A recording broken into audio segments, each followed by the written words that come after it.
The distress beacon was found 3 months after it stopped transmitting.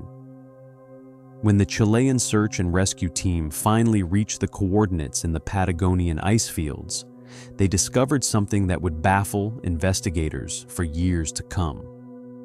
Scattered across the frozen wasteland were pieces of equipment, shredded tents, and personal belongings encased in ice, but no bodies. The expedition's main vehicle sat abandoned, its engine still containing half a tank of fuel. Inside, the heater had been deliberately disabled. On the dashboard, someone had carved 4 words into the frost-covered surface. "We should have turned back." This is the story of the Frontier Ventures expedition, and how 12 experienced explorers vanished into one of South America's last unmapped territories. 6 months earlier, Marcus Webb stood before a room full of potential investors in a glass-walled conference room in Santiago, his eyes burning with the kind of intensity that made people either trust him completely or walk away. He clicked through images of satellite photos showing a vast gray blur in southern Patagonia, straddling the border between Chile and Argentina, a region so remote that modern mapping technology simply gave up trying to render its details. The southern Patagonian ice field, he explained, was roughly the size of Puerto Rico, yet fewer than 30 people in recorded history had attempted to cross its most treacherous central section, and none had succeeded in winter conditions. Webb's voice dropped to almost a whisper as he described what made this place different from Everest or Antarctica or any other extreme environment.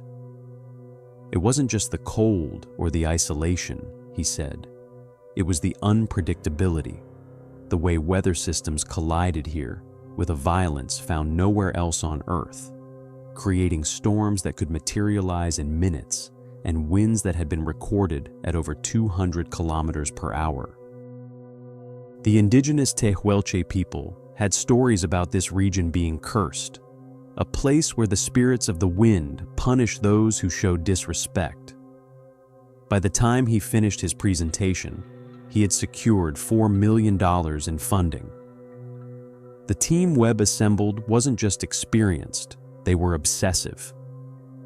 Dr. Sarah Chen, a Canadian climatologist of Chinese descent, had turned down a prestigious research position in Geneva to join the expedition, driven by the chance to study a climate system that defied conventional models. She had spent 147 consecutive days at an Antarctic research station, and when asked about the experience, she would only say that extreme cold changed something in your brain, made you see time differently. James Mueller, a German survival expert with scars on his hands from frostbite he'd suffered in Greenland, was a man of few words who had once navigated his way out of a whiteout in Iceland by following the direction of wind-carved ice patterns. The documentary filmmaker, a 31-year-old Brazilian named Alex Torres, had maxed out 3 credit cards to buy the equipment he wanted to bring, convinced this footage would define his career. The team also included 2 experienced mountaineers from New Zealand, a medical doctor from South Africa, a communications specialist from Australia, and several support crew members from various countries. Each team member had their own reasons for going, their own private calculations about risk and reward, but they all shared one quality, an unshakable belief that they were capable of handling whatever nature threw at them. The preparation consumed 18 months of their lives. They trained in the southern Alps of New Zealand, spending weeks in sub-zero temperatures until their bodies stopped shivering and started adapting. They tested equipment on the glaciers of Iceland until they could assemble their shelters in complete darkness wearing heavy gloves. Webb insisted on redundancy for everything critical: 2 satellite phones, 3 GPS units, backup power systems for the backups. The expedition's doctor, a soft-spoken South African woman named Dr. Lisa Ndlovu, assembled a medical kit that could handle everything from frostbite to emergency surgery. Though she privately told a friend she hoped the worst she would face would be treating blisters and mild hypothermia. The all-terrain vehicles they purchased were Swedish-made, designed for Arctic research, each one costing more than a luxury car and capable of operating in temperatures that would kill a normal engine in minutes. By the time they shipped everything to Chile, they had accumulated 11 tons of equipment and supplies. On March 15th, as autumn began to tighten its grip on the southern hemisphere, the expedition departed from the small Chilean settlement of Villa O'Higgins, the last outpost of civilization before the ice fields began. The local guide who had helped them with permits and logistics stood watching them go, and when the last vehicle disappeared into the valley, he shook his head slowly. Later, when investigators interviewed him, he would say he had tried to warn them that March was too late in the season, that the weather in Patagonia followed no rules, especially as winter approached, but they had smiled politely and shown him their expensive equipment and detailed plans. People with that much money and confidence, he said, they never listen. The first week was everything Webb had promised. They covered ground quickly, their vehicles handling the rocky terrain and ice beautifully, and each evening they would set up camp and share a meal while Torres filmed them against backdrops of stunning desolation. Massive glaciers glowing blue in the fading light. Mountains that had never been named rising in jagged peaks around them. Dr. Chen's instruments recorded temperature and atmospheric data that made her shake her head in fascination. The pressure readings are chaotic, she kept saying. It's like 3 different weather systems are fighting over this area. On March 22nd, the sky changed. It was subtle at first, a slight shift in the quality of light, a heaviness to the air that made breathing feel different. Muller noticed it first, standing outside his tent at 2 in the morning during his watch shift, unable to shake the feeling that something was wrong. The temperature gauge read 4 degrees Celsius, normal for late March, but his instincts screamed danger. He had felt this before, in Greenland, hours before a storm that had trapped his expedition in their tents for 6 days. When he woke Webb to express his concerns, suggesting they halt and reassess, the expedition leader listened politely, then pointed out that they were on schedule. The equipment was performing perfectly, and turning back now would mean admitting defeat before they had faced any real challenge. Muller nodded and said nothing more, but that night he wrote in his private journal, "Marcus is thinking like a businessman, not a survivor. There's a difference, and in places like this, that difference can kill you." The temperature hit -12 Celsius on the morning of March 23rd, dropping 16 degrees in less than 6 hours, and the wind began to howl with a sound like nothing any of them had heard before. Ice formed on the outside of their vehicles so quickly they could watch it spreading, and the wind was pushing their heavy all-terrain vehicles sideways.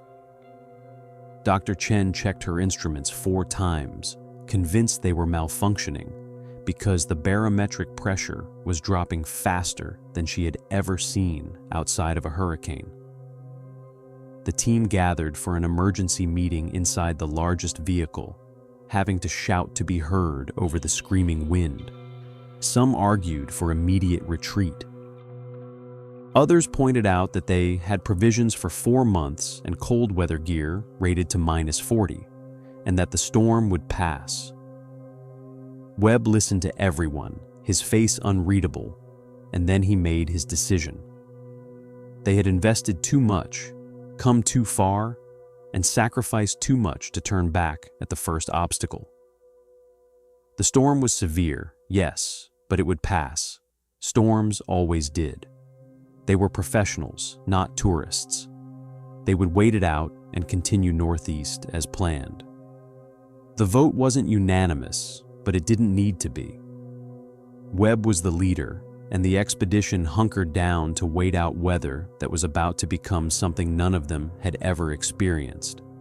Something that would test not just their equipment and training, but the very limits of human endurance and the choices people make when survival itself becomes uncertain. The storm hit with the force of a living thing that wanted them dead. Within 2 hours of Webb's decision to wait it out, the wind speed had reached 140 kilometers per hour, and visibility dropped to absolute zero. The team huddled inside their vehicles and the reinforced shelter they had managed to erect before conditions became impossible, listening to the demonic shrieking of wind that seemed determined to tear apart anything human-made. Dr. Chen stared at her instruments in disbelief as the temperature continued its impossible descent. -18, -22, -26, -30. This shouldn't be happening, she kept repeating. But then her primary weather station went dark. She switched to the backup. It showed the same readings for 30 seconds, then it died too. When she checked the third device, her hands started shaking. The screen was covered in condensation on the inside, meaning the seal had failed, meaning the cold had penetrated equipment rated to -50. If their instruments couldn't survive this, what made them think they could? The first night, nobody slept. They couldn't. Around midnight, there was a sound like a gunshot that made everyone jump, and Tom Harrison rushed to check the vehicles. He came back white-faced and reported that one of the windshields had cracked, a split running diagonally across the glass like a lightning bolt, caused by nothing more than the extreme cold making the material contract too quickly. They could hear other sounds too, sharp cracks and groans coming from outside. And it took them an hour to realize they were listening to the ice field itself splitting and reforming under the stress of the temperature change. The landscape was literally tearing itself apart around them. Alex Torres tried to film, but when he pulled out his primary camera, something rattled inside it. He opened the casing to find that a small metal component had become so brittle in the cold that it had simply snapped. His backup camera worked, barely, but the footage was useless, just dark shapes and the sound of wind that the microphone couldn't properly capture. On day 2, they discovered the first serious problem. Emma Wright was conducting a routine check of their supplies when she noticed something wrong with the fuel containers. 3 of them had developed hairline cracks, and precious fuel had leaked out, absorbed into the snow, and lost forever. They had just lost approximately 1/8 of their heating fuel, and worse, they couldn't trust the remaining containers. She brought this to Webb immediately, and he called an emergency meeting. The math was brutal and simple. With the fuel they had left, if they continued heating the shelter at the current rate, they would run out in approximately 40 days, not 4 months. They could ration it, lower the temperature inside the shelter, but that brought its own risks. Dr. Ndlovu explained that prolonged exposure to temperatures below -10 Celsius, even inside a shelter, would lead to serious health consequences: frostbite, hypothermia, and worse. They were facing an impossible choice: burn fuel to stay healthy and run out quickly, or conserve fuel and slowly damage themselves with cold.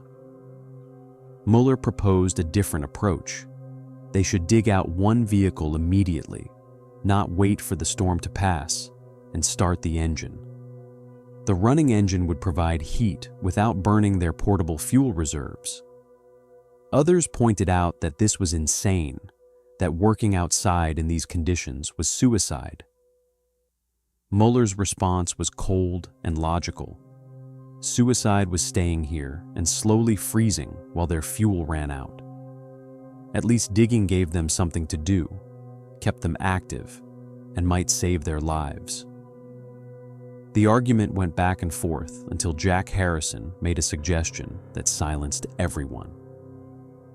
They should draw lots. 3 people would go out in shifts, working for 15 minutes at a time to begin the excavation. 15 minutes was the maximum safe exposure time in these conditions. They would rotate, come inside to warm up, and send the next group out. It would be brutally slow, but it might work. Webb agreed, and they drew lots using torn pieces of paper.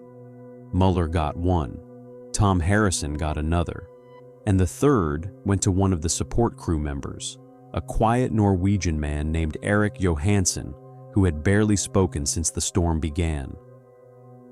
They started at first light on day 3, though light was a generous term for the gray murk that barely penetrated the storm. Mueller went first, wrapped in every layer they had, looking like something from an Arctic expedition 100 years ago. They tied a rope around his waist so he wouldn't get lost in the whiteout, and he stepped outside into hell. The wind hit him so hard it knocked him sideways, and for a moment the rope went taut as he struggled to stay upright. Then he disappeared into the white. Inside the shelter, they counted the seconds, and at exactly 15 minutes, they hauled on the rope.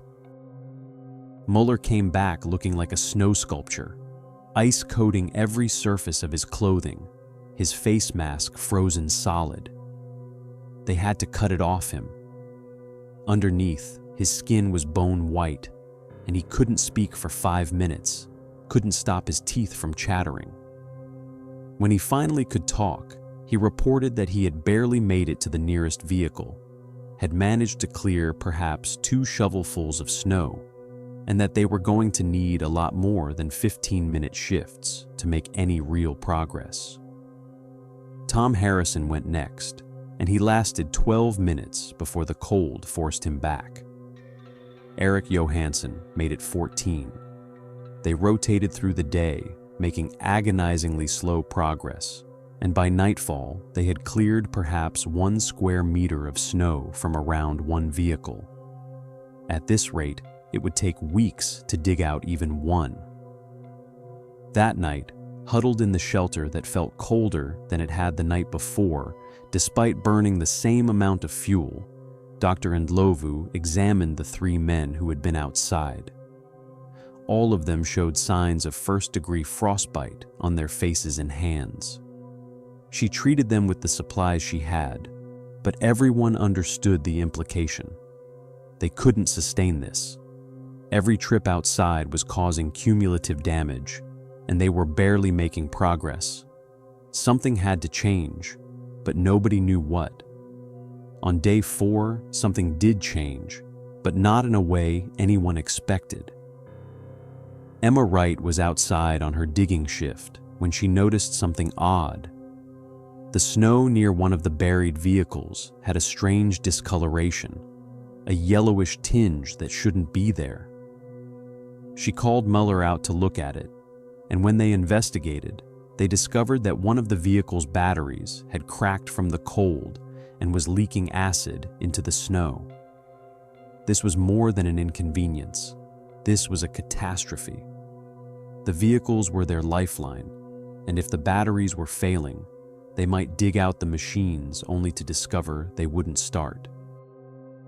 They needed to get to that battery immediately, extract it before more acid leaked and damaged other components.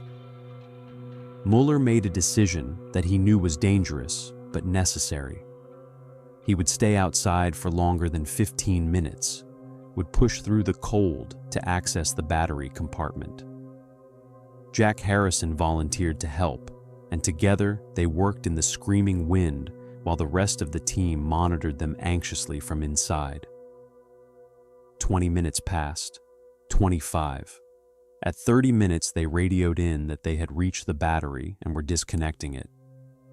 At 33 minutes, Jack's voice came over the radio, and there was something wrong with it, a slurring quality that made everyone's blood run cold.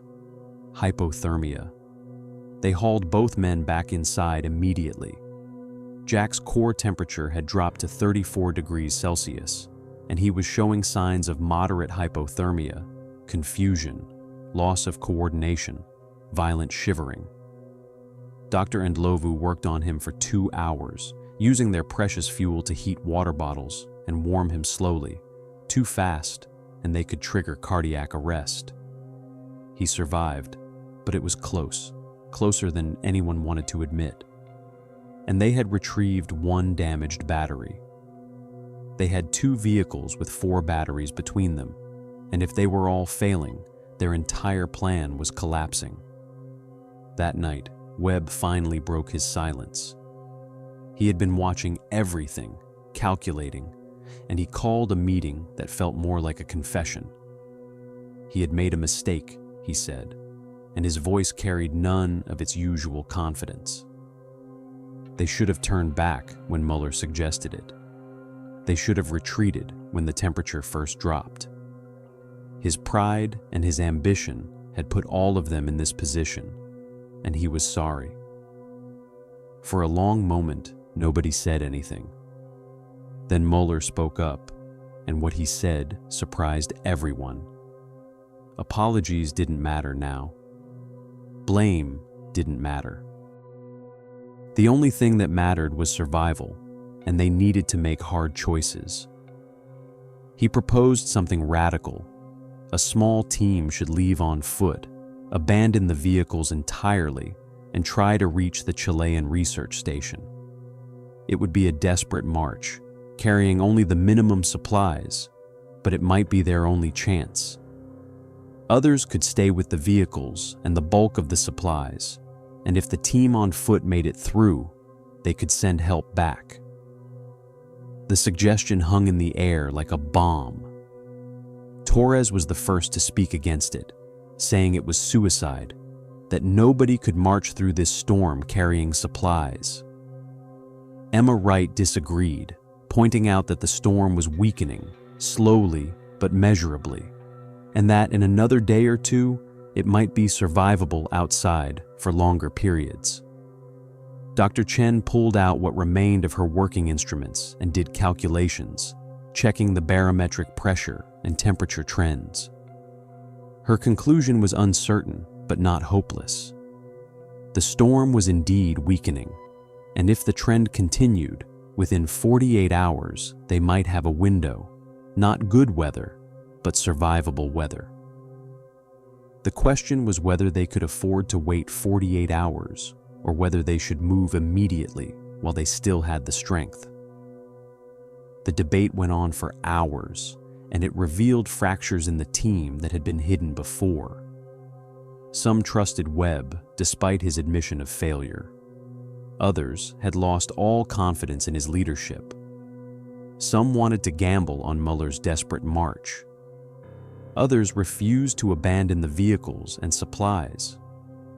In the end, they reached a compromise that satisfied nobody, but that everyone could live with.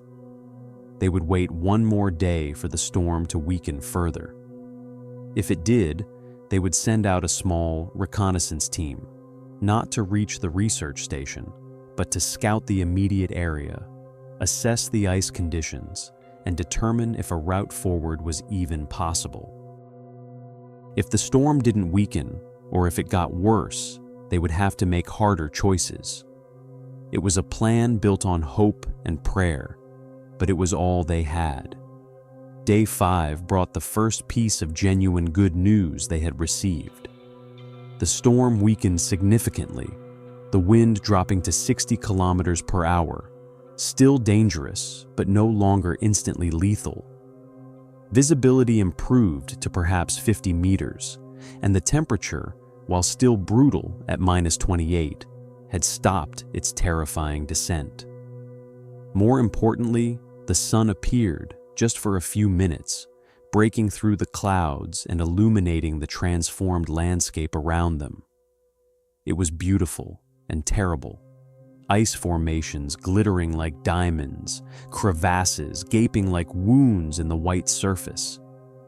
And in the distance, perhaps 3 kilometers away, they could see something that made Emma Wright grab the binoculars and stare intently. It was a darker shape against the white, too geometric to be natural. Another shelter, or possibly an emergency cache. She couldn't tell from this distance, but it was something human-made, which meant they weren't in completely uncharted territory. Webb made the decision immediately. He would lead a reconnaissance team to investigate, taking Torres to document anything they found, Emma for her sharp eyes and communication skills, and Jack Harrison once he was cleared by Dr. Ndlovu. They would leave at first light tomorrow, travel light and fast, investigate the structure, and return by nightfall. It was risky, but if that structure was an emergency shelter with supplies, it could save their lives. Mueller objected, saying Jack wasn't ready, that his hypothermia episode had been too recent. But Jack insisted he was fine, and Dr. Ndlovu reluctantly agreed he was physically capable, though she recommended someone else go in his place. Nobody else volunteered. The Harrison brothers had always worked as a team, and Jack wasn't about to let Tom go out there without him. That night, as Webb's team prepared their gear for the morning departure, something happened that would haunt the survivors forever. Eric Johansson, the quiet Norwegian who had barely spoken throughout the ordeal, asked to speak with Dr. Ndlovu privately. They stepped into the small, sectioned area of the shelter that served as her medical station, and for several minutes there was the low murmur of conversation that nobody else could hear. Then Dr. Ndlovu emerged, her face pale, and asked to speak with Webb immediately. When they went back to check on Eric, they found him sitting calmly, and in his hand was a small bottle of pills from the medical supplies. He had taken 20 of them, a massive overdose, and he explained in his quiet, accented English that he couldn't do this anymore, couldn't face another day of the cold and the fear and the waiting. He wasn't asking for help or intervention. He was informing them of a decision he had already made. The next 30 minutes were chaos.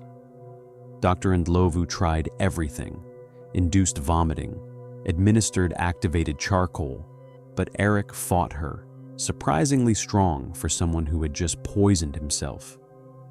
He kept saying he was sorry, that he just wanted it to be over, that he couldn't be cold anymore. Eventually, he stopped fighting, and his breathing became shallow. They wrapped him in every blanket they had and stayed with him, but there was nothing more to do. His heart stopped at 3:47 in the morning, and Dr. Ndlovu called the time of death with tears freezing on her cheeks. They had lost their first team member, not to the storm or the cold or an accident, but to despair. And the worst part was that every single person in that shelter understood exactly why he had done it, because they had all felt it, that crushing weight of hopelessness that whispered it would be easier to just stop fighting. They buried him at dawn, or rather, they placed his body outside in the snow, wrapped in a tarp, because the ground was frozen solid and they had no way to dig. The reconnaissance team's departure, which should have been a moment of hope, felt instead like a funeral procession. Webb, Torres, Emma, and Jack set out across the white wasteland toward the mysterious structure in the distance, and those left behind watched them go with a new understanding. This wasn't an adventure anymore. It wasn't even a survival situation. It was a test of how much the human spirit could endure before it simply broke, and they had just learned that everyone had their limit. The question was whether the rest of them would find theirs before rescue came, assuming rescue was even coming at all. The structure turned out to be a collapsed emergency shelter from a Chilean geological survey expedition that had passed through the area 8 years earlier. When Webb's reconnaissance team reached it after 3 hours of brutal trudging through knee-deep snow, they found it half buried and partially destroyed by years of storms. But inside there were supplies. Not much, but enough to matter. 3 cans of fuel, a box of emergency rations that were probably still edible, and most importantly, a waterproof case containing maps that showed routes the Chilean team had used. Emma Wright opened the case with shaking hands and spread the maps across the snow, weighing down the corners with rocks. What she saw made her heart sink. The routes marked on these maps showed paths that were now completely impassable according to their own observations. The ice had shifted, glaciers had moved, and the landscape had fundamentally changed. But there was something else, a handwritten note in Spanish tucked into the map case. Torres translated it aloud, his voice barely audible over the wind. "If you are reading this, you are in serious trouble.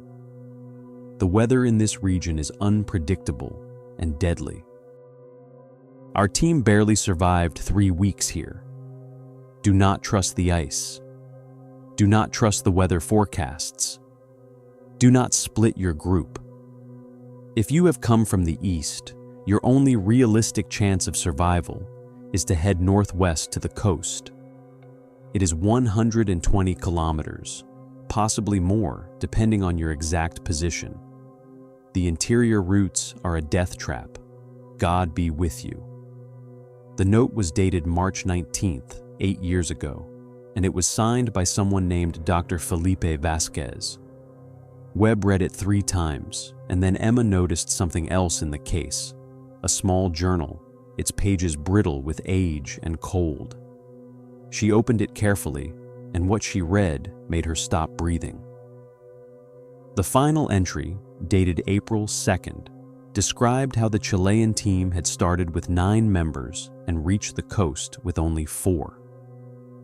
The author didn't describe how the others died, just that they did, and that the survivors were going to attempt to sail north along the coast because waiting for rescue had become impossible. When they returned to the main camp that evening, carrying the fuel and supplies like precious treasures, they found the situation had deteriorated in a way that made the Chilean team's warning feel prophetic.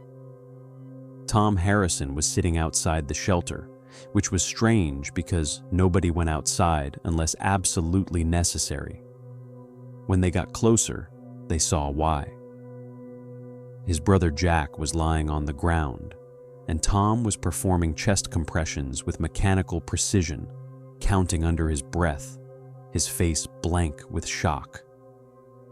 Dr. Ndlovu was there too, but she had stopped trying to help and was just sitting in the snow, staring at nothing. Webb rushed over and demanded to know what happened, and Tom didn't stop the compressions as he explained. Jack had been working on the vehicle, trying to access another battery, when a piece of the frozen metal frame had snapped and struck him in the head. He had been unconscious for maybe 3 minutes before his heart stopped. Tom had been doing CPR for 20 minutes. Dr. Ndlovu quietly told Webb that Jack was gone, that Tom needed to stop, but Tom just kept counting and compressing, unwilling or unable to accept what everyone else could see. Mueller finally had to physically pull Tom away, and the younger Harrison brother collapsed, not crying, not speaking, just staring at his hands. They brought Jack's body inside, and the shelter that had felt cramped before now felt suffocating with a corpse in the corner. 2 dead in less than 48 hours, and the expedition hadn't even faced its worst challenges yet. Webb pulled out the Chilean journal and read it to the group, every word of it, including the parts about how the team had started fracturing under the pressure, how 2 members had simply wandered off into the snow one night and never came back, how another had died from an infection that should have been treatable but wasn't in those conditions. When he finished reading, the silence was absolute. Finally, Mueller spoke, and his voice carried none of its usual control. He said that they needed to decide right now whether they were going to the coast or trying to retreat, because waiting any longer would make the decision for them. Dr. Chen pulled out her instruments and delivered news that made the decision brutally simple. The storm she had detected was no longer a possibility. It was a certainty, and it would hit within 36 hours maximum. The barometric pressure was dropping faster than anything in her reference data. This wasn't just a storm, it was potentially the kind of extreme weather event that happened once a decade. Winds over 200 kilometers per hour, temperatures below -45, whiteout conditions that could last for days. If they were still at this location when it arrived, the shelter would not hold, and they would all die. Retreating would take 4 or 5 days minimum, which meant they would be caught in the open when the storm hit. The coast was 120 kilometers away. If they moved immediately, traveled through the night, pushed themselves beyond what seemed possible, they might reach it in time. It wasn't a choice between good and bad options. It was a choice between different ways to probably die. Tom Harrison stood up, looked at his brother's body, and said in a voice that sounded nothing like his own that they should leave Jack here. Carrying him made no sense, he said, and Jack would have understood. He walked outside before anyone could respond, and they could hear him vomiting in the snow. Dr. Ndlovu went to check on him while the others began the grim process of packing. They had perhaps 3 hours of remaining daylight, and every minute spent here was a minute they might need later. Webb made the decision that they would take only the absolute essentials: food for 7 days, 1 tent, medical supplies, navigation equipment, and 1 satellite phone that might or might not work. Everything else, all the scientific equipment, the extra clothing, the documentation of their journey, would stay behind with the vehicles and the bodies. The weight calculation became a moral calculation. Each person could carry approximately 25 kilograms and still move at the pace they needed. Dr. Ndlovu insisted on bringing her full medical kit, which weighed 18 kilograms, meaning she could carry almost nothing else. Torres wanted to bring his hard drives with the expedition footage, and when Mueller told him absolutely not, that the data wasn't worth the wait, Torres had a breakdown.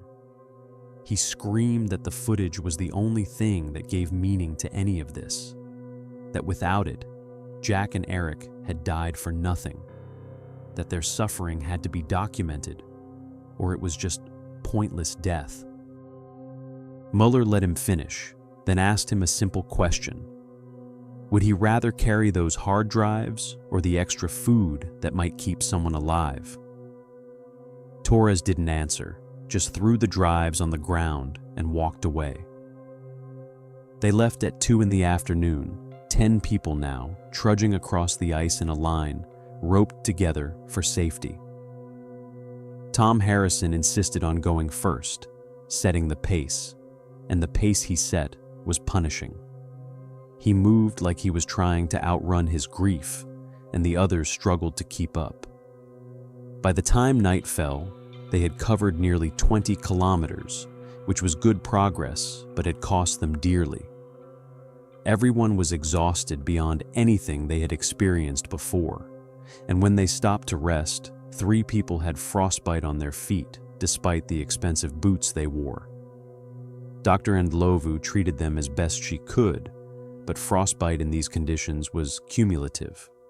every day would make it worse, and eventually people would start losing toes, then feet, then the ability to walk. They didn't set up the tent that night. There wasn't time. They just huddled together in the open, wrapped in sleeping bags, trying to share body heat while the temperature dropped to -32. Nobody really slept. They just existed in a state between consciousness and unconsciousness, shivering so hard that muscles started to cramp. Webb lay there thinking about the Chilean journal, about how that team had started with 9 and reached the coast with 4, and wondering which 6 of his team wouldn't make it. Muller lay awake doing calculations, figuring that at their current pace they would reach the coast in 4 days, which was 1 day after the storm hit. They needed to move faster, but faster would break people. There was no good answer. Dawn came gray and bitter, and when they did a head count, they discovered something that stopped everyone's heart. One of the support crew members, a young French climatologist named Marie Dubois, was gone. Her sleeping bag was empty, and there was a trail in the snow leading away into the white. Muller and Webb followed it for perhaps 200 meters before they found her, sitting peacefully in the snow, not moving. She had frozen to death, and from the expression on her face, she had done it deliberately. In her pocket was a note written in French that Torres translated with a shaking voice. It said simply, "I cannot be cold anymore. I am sorry. Use my food to save someone else." She had walked away to die so that her supplies could be redistributed. It was a gift and a horror in equal measure. They took her supplies, left her body sitting in the snow because they had no choice, and continued walking. Tom Harrison didn't say a word about it, just kept setting his brutal pace. But something had broken in the group. Marie's calculated suicide had revealed a truth that everyone had been avoiding. Some of them were not going to make it, and the ones who were weakest knew it. Dr. Ndlovu started watching everyone more carefully, looking for signs that someone else might decide to make the same choice Marie had made. The psychological pressure was becoming as deadly as the physical conditions, and she had no tools to treat it, no therapy that worked when the cold was seeping into your bones and the storm was coming, and death felt like it might actually be a relief. Day 2 brought the wind. It started as a breeze that almost felt refreshing, but within 2 hours it had built to a constant 40-kilometer-per-hour assault that made every step a battle.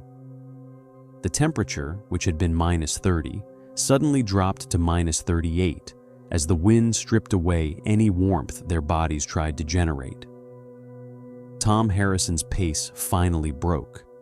He stumbled, caught himself, stumbled again, and then just stopped moving. When Muller reached him, Tom was crying, frozen tears on his cheeks, saying he couldn't do it anymore, that he had been running from Jack's death, but it had caught up with him, and now he just wanted to stop. Muller did something then that surprised everyone. He slapped Tom hard across the face, and then pulled him into a hug, and told him that grief could wait, that Jack would want him to survive, and that he needed to put one foot in front of the other for just a few more days. Tom nodded, pulled himself together, and they continued. But now Muller set the pace, and it was slower, more sustainable. By the end of day 2, they had covered another 18 kilometers, putting them roughly halfway to the coast, but the cost was becoming visible on everyone's faces. Skin was turning waxy and pale with frostbite. Lips were cracked and bleeding. Eyes were sunken with exhaustion and dehydration because eating snow for water in these temperatures lowered your core body temperature dangerously. Dr. Chen's weather instruments showed that the storm was accelerating toward them, and her best estimate was that it would hit sometime the following afternoon. They needed to cover 60 kilometers in one day, which was impossible. Webb knew it. Mueller knew it. Everyone knew it. But nobody said it out loud because saying it would make it real. That night, they made the decision to use the tent, and it saved their lives. The 11 of them crammed into a space designed for 4, lying on top of each other, breathing each other's air. But the collective body heat raised the temperature inside to just above freezing. It was almost comfortable, or it would have been if Dr. Ndlovu hadn't been quietly dealing with a crisis in the corner. One of the support crew members, a Danish engineer named Henrik Olsen, had developed a cough that sounded exactly like the one Tom Harrison had developed earlier, and she recognized it immediately as high-altitude pulmonary edema, except they weren't at high altitude. They were being caused by the extreme cold. His lungs were filling with fluid, and he was effectively drowning in his own body. She gave him the medication she had, diuretics and dexamethasone, but what he really needed was oxygen and warmth and rest, none of which she could provide. Morning of day 3 brought a sky that looked like something from an apocalypse. The clouds were low and dark and moving fast, and the wind had picked up to 60 kilometers per hour with gusts that knocked people over. They had perhaps 6 hours before the storm hit in full force, and they were still 45 kilometers from the coast. Webb gathered everyone and presented the only plan he could think of. They would split into 2 groups. The strongest 5 would push ahead at maximum speed, carrying almost nothing, trying to reach the coast before the storm hit. If they made it, they would find shelter and then try to come back for the others once the storm passed. The remaining 5 would follow at whatever pace they could manage and try to find shelter along the way. It was the split that Mueller had advocated for days ago, and now it was their only option. The selection process was brutal and honest. Webb, Mueller, Emma, Tom Harrison, and Dr. Chen would form the advance group. Dr. Ndlovu, Torres, and the 3 remaining support crew members would form the rear group. Nobody pretended this was fair or that everyone had an equal chance of survival. The advance group was simply the 5 people who had the best chance of moving fast enough, and the rear group understood that they were being left behind because they were slower. Henrik with his failing lungs, Torres with his weakened ankle from a fall the previous day, Dr. Ndlovu, who refused to abandon her patients. They all knew what this meant, but there was no other option. The 2 groups separated with embraces that felt like funerals, and then the advance team started moving at a pace that was almost jogging, desperate to beat the storm. The rear group watched them disappear into the white, and then Dr. Ndlovu made a decision that defined her character. She told the others that they weren't going to just sit and wait to die.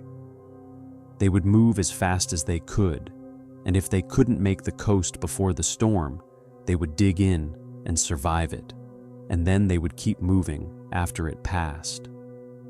Henrik looked at her and said quietly that he was slowing them down, that he should do what Marie had done. Dr. Ndlovu's response was immediate and fierce.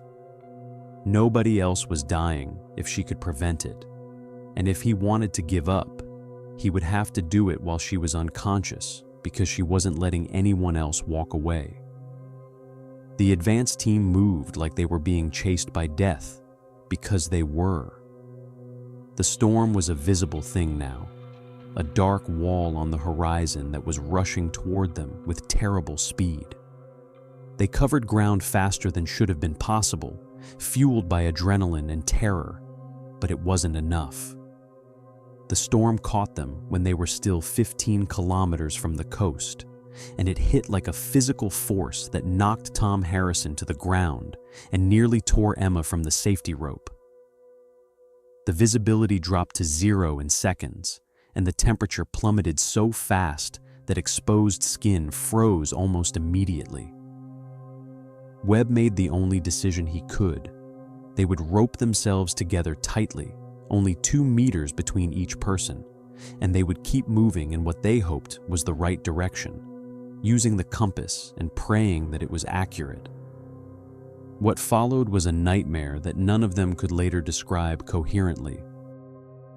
They walked through a white hell where up and down lost meaning, where the wind screamed so loud that they couldn't hear each other even when screaming, where every breath felt like it was freezing the inside of their lungs. Dr. Chen fell and was dragged for several meters before they could stop. Muller's goggles frosted over completely, and he had to navigate blind, trusting the rope. Time became meaningless. They might have been walking for 1 hour or 5, nobody knew. And then, impossibly, the ground changed under their feet. It became rougher, rocky instead of icy, and Webb realized with a surge of hope that nearly made him collapse that they had reached the coast.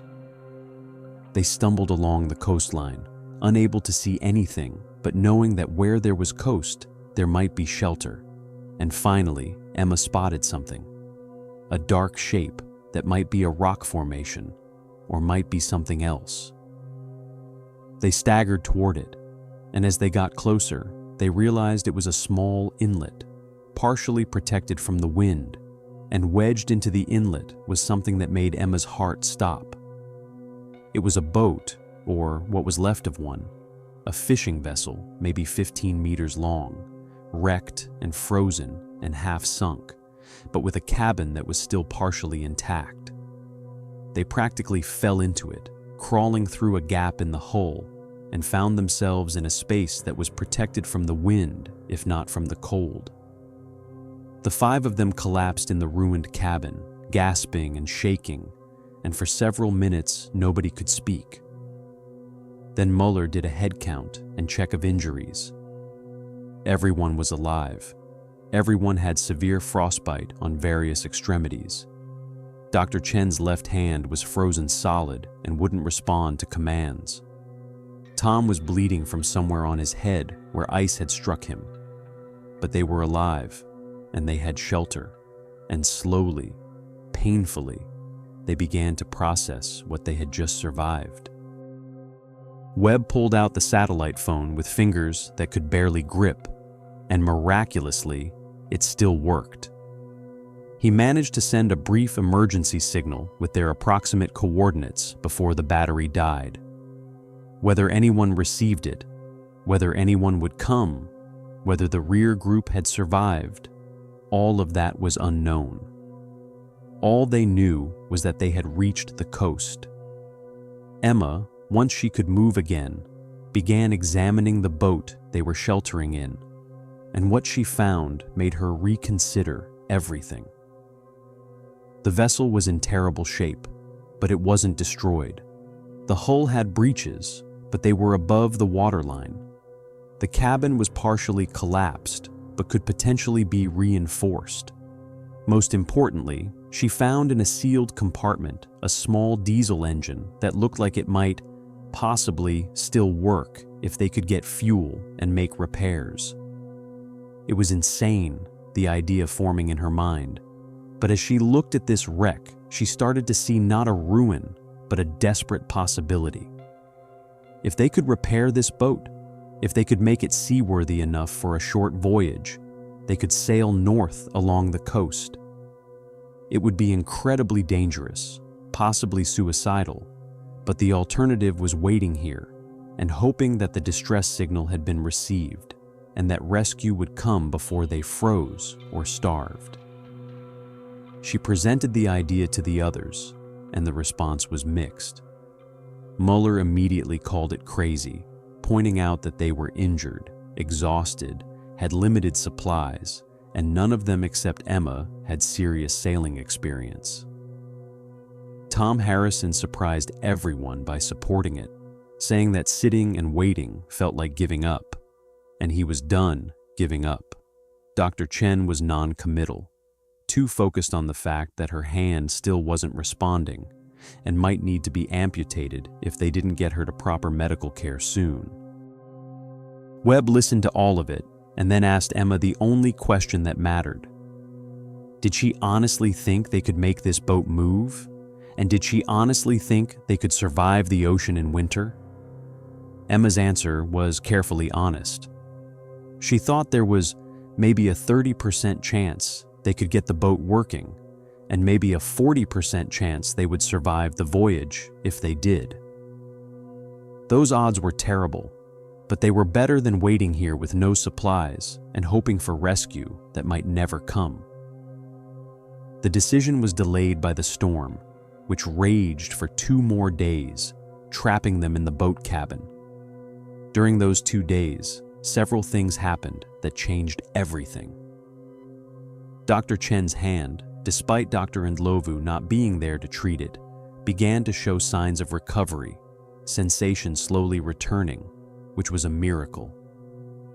Tom Harrison's head wound became infected despite their best efforts to keep it clean, and he developed a fever that made him delirious for hours, calling out for his brother. And on the second day, they heard something that made them all freeze. Voices outside, faint and distant, calling for help. Muller and Webb ventured out into the tail end of the storm and found them.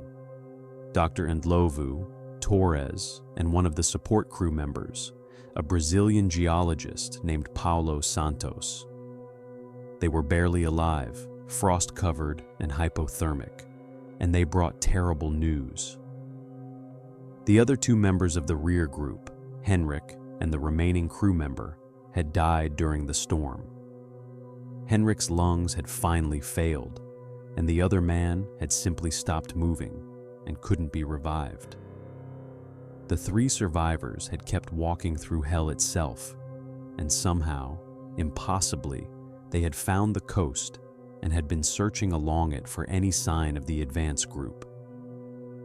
The reunion was emotional and devastating in equal measure, and now they were 8 instead of 12, and 4 bodies lay somewhere behind them in the ice.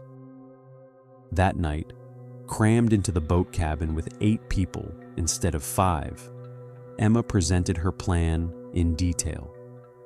She had spent the past 2 days examining every part of the vessel. With materials they could salvage from the wreckage and from their own equipment, she believed they could patch the hull breaches well enough to make the boat float. The engine was corroded, but might run with the right maintenance. They had no fuel, but the Chilean emergency cache they had found earlier had included fuel, and if someone went back for it, they could potentially power the boat for several hundred kilometers. The mast was broken, but they could jury-rig something for minimal sail power to supplement the engine. It would be a nightmare vessel, barely seaworthy, held together with hope and desperation, but it might get them to Punta Arenas if the weather held, and if nothing catastrophic happened. The vote was 5 in favor and 3 against, with Dr. Ndlovu abstaining because she was too busy treating Tom's infection to have an opinion on navigation. They would attempt it.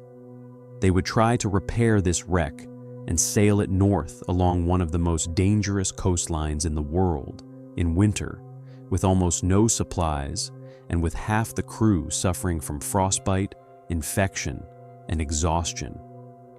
It was insane, but sanity had stopped being relevant somewhere around the time they had buried their 3rd colleague in the snow. Now there was only survival, and survival meant doing things that would have been unthinkable a month ago. Muller volunteered to make the trek back to retrieve the fuel from the Chilean cache, taking Paulo with him. It would be a 3-day round trip through terrain that had nearly killed them the first time, but without fuel, the boat plan was impossible. They left at first light, and the remaining 6 began the work of transforming a wreck into something that might, possibly, float. The work of repairing the boat consumed them completely. Every task that should have taken an hour took 4 because of the cold, because of their injuries, because their hands shook and their minds struggled to focus. Emma directed the operation with an intensity that bordered on obsession, while Tom Harrison, despite his fever, worked harder than anyone, throwing himself into physical labor like he could exhaust his grief into submission. On the third day, Muller and Paolo returned from retrieving the fuel, and the moment Webb saw their faces, he knew something had gone catastrophically wrong. Paolo had fallen through thin ice, and in the chaos of pulling him out, all 3 fuel containers had been lost. They had no fuel. The engine was useless. Emma's plan for engine and sail power was now just a pathetic square of tent fabric that would barely move them faster than the current. Without fuel, Torres said flatly, they were dead. Emma had been expecting this, or something like it. Instead of trying to reach Punta Arenas directly, they would island hop along the coast, using scattered islands as shelter points. It would take 2 weeks instead of 1, but it was survivable if the weather held. The problem was supplies. They had food for maybe 7 days, and winter fishing was nearly impossible. Muller asked for a realistic assessment of their chances. 20%, Emma said. Maybe 25 if they were lucky. Dr. Ndlovu pulled Webb aside and changed everything. Tom's infection had reached a critical point. He had maybe 4 days before sepsis killed him. They couldn't take the slow island route. They needed the direct ocean crossing despite having no fuel, a choice between guaranteed slow death for Tom and probable death for everyone. Webb gathered the group and demanded a unanimous vote, refusing to make this decision alone. Torres argued passionately for the island route. Tom was already dying, and sacrificing 7 lives for one was insane. Paulo agreed quietly, saying he had a family in Brazil. Doctor. Chen supported the ocean route with cold logic. If they took the slow route and Tom died anyway, the psychological impact might destroy them. Muller, surprisingly, supported the ocean route too, saying he was done sacrificing the weak to save the strong. Emma abstained as navigator. Dr. Ndlovu voted for the ocean route as a doctor. Webb was the tiebreaker, 3 for the ocean, 2 against. He said his decisions had killed people already, and he couldn't make another decision that guaranteed someone's death. They would take the ocean route. Torres walked out without a word. The group had fractured. They launched 2 days later. Water immediately seeped through hull repairs, everyone bailing constantly just to stay afloat. The sail caught wind but moved them pathetically slow, maybe 4 kilometers per hour. Emma's calculations showed 10 days to Punta Arenas at this rate. Tom didn't have 10 days. The second day brought disaster. Wind shifted from favorable to hostile, blowing directly against their direction. They barely moved, covering perhaps 8 kilometers all day. Emma told Webb privately they had made a mistake, that Torres had been right, and now they would all die. That night, Torres confronted Webb in front of everyone, demanding they turn back to the nearest island. Muller stepped in before it turned physical, but Dr. Chen interrupted with critical information. A high-pressure system was coming that would give them strong northward winds for 3 or 4 days. They just had to survive 36 more hours. Tom died on the morning of the 3rd day, and his death was not peaceful. The infection had spread to his brain, causing seizures Dr. Ndlovu couldn't control. He was lucid for a few terrible minutes at the end, apologizing for being weak, saying they shouldn't have risked themselves for him. Webb held his hand and lied that it had been worth it. They wrapped his body and committed it to the ocean with empty words. Torres openly said they had gambled 7 lives and lost, that Tom had died anyway, and now they were stranded with no fuel and failing winds. He demanded they turn toward land. Emma pointed out they were now too far from coastal islands to reach them safely. They had committed to the ocean route. The only way was forward. For the first time, there was serious talk of mutiny. Muller ended the debate by pulling out their flare gun and firing all 6 flares into the air in rapid succession. Everyone stared at him like he had lost his mind. Torres screamed that those flares were their only way to signal rescue. Muller's response was terrifying in its calm. There were no rescue ships. They had been declared dead, and using flares slowly was just false hope.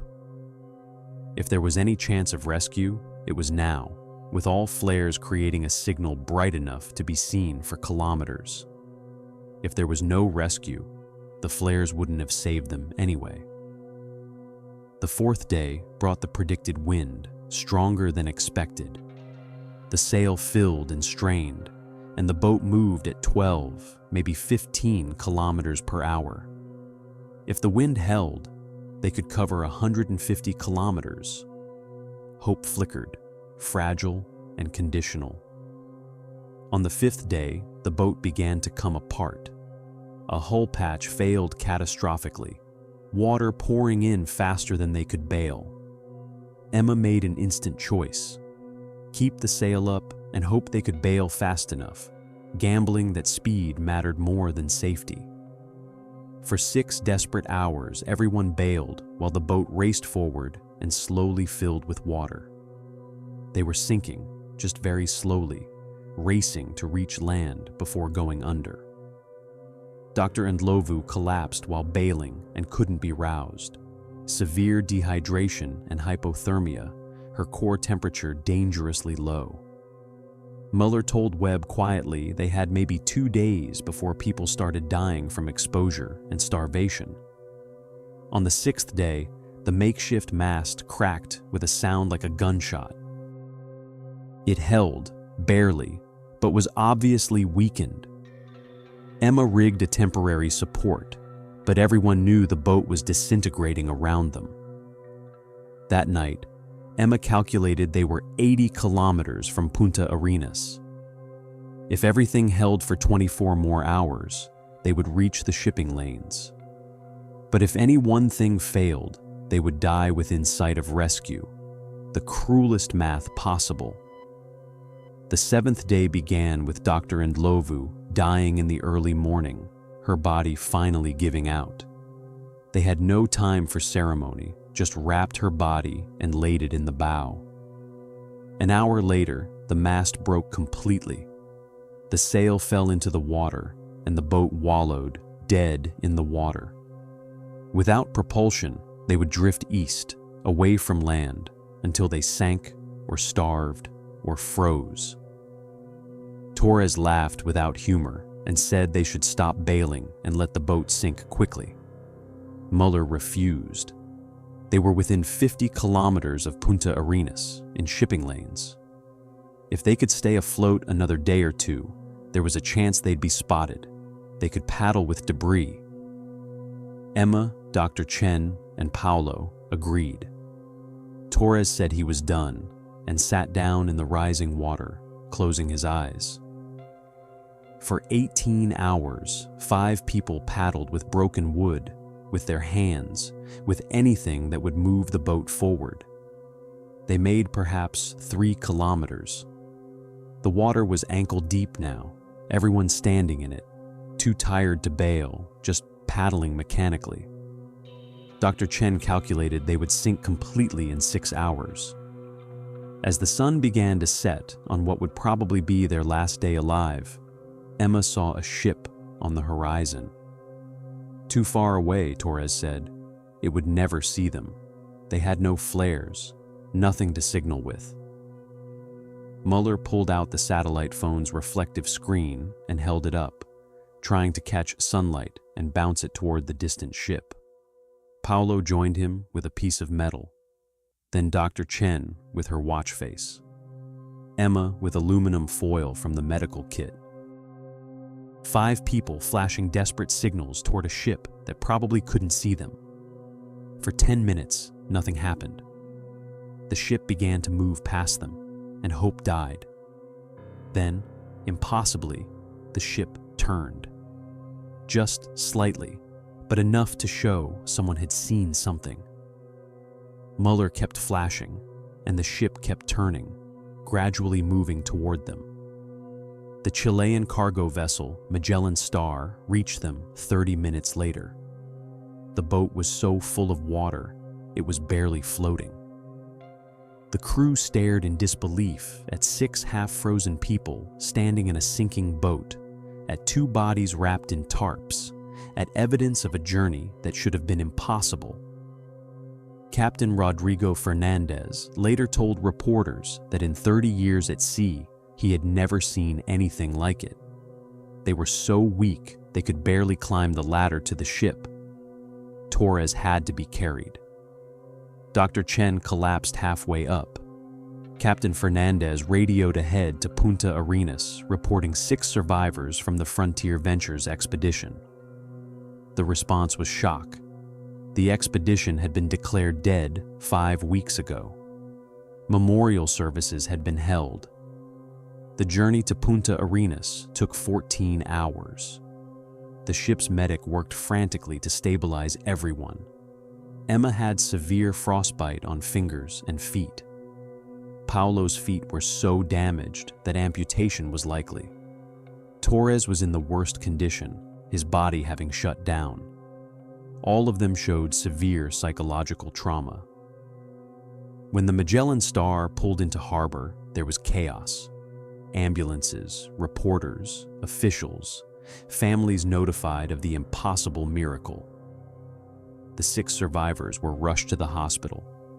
The bodies of Tom Harrison and Dr. Ndlovu were released to their families, and memorial services held weeks ago were reopened as everyone struggled to process the impossible timeline. The investigations were brutal. How had a well-funded expedition resulted in 6 deaths? Webb testified for days, voice flat and emotionless, detailing every decision and mistake. Investigators focused particularly on the ocean route decision, risking everyone for Tom, who died anyway. Webb's explanation that it had seemed right was met with skepticism. The families of the dead had devastating reactions. Eric's family was quietly grateful but overwhelmed with grief. Jack Harrison's parents were destroyed, his mother saying that knowing he died trying to save equipment made it worse. Marie's family struggled with her deliberate choice to walk away. Henrik's family was angry, demanding to know why more hadn't been done. Physical recovery took months and was incomplete. Dr. Chen lost 4 fingers, ending her field career. Paolo lost 6 toes and part of 1 foot, requiring multiple surgeries. Emma's feet required extensive treatment, leaving her with a permanent limp. Torres spent 3 months in psychiatric care. Muller recovered physically, but showed psychological damage he refused to discuss. Webb's frostbite was less severe, but the psychological weight was crushing. 6 months later, the survivors gathered in Punta Arenas for the formal memorial service. First time all 6 had been in the same room since the hospital, and the reunion was awkward and painful. Torres barely spoke to Webb. Emma and Muller were cordial but distant. Dr. Chen seemed focused on the future. Paolo was the only one genuinely happy to see the others, though tinged with survivors' guilt.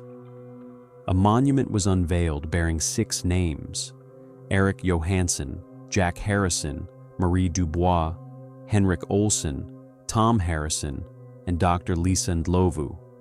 The inscription read, "They ventured into the unknown and did not return. May their courage be remembered and their loss never forgotten. Below that, God be with you. Webb gave a speech, voice breaking repeatedly. He said the 6 who died had been his responsibility, that his decisions had killed them, and that he would carry that weight forever.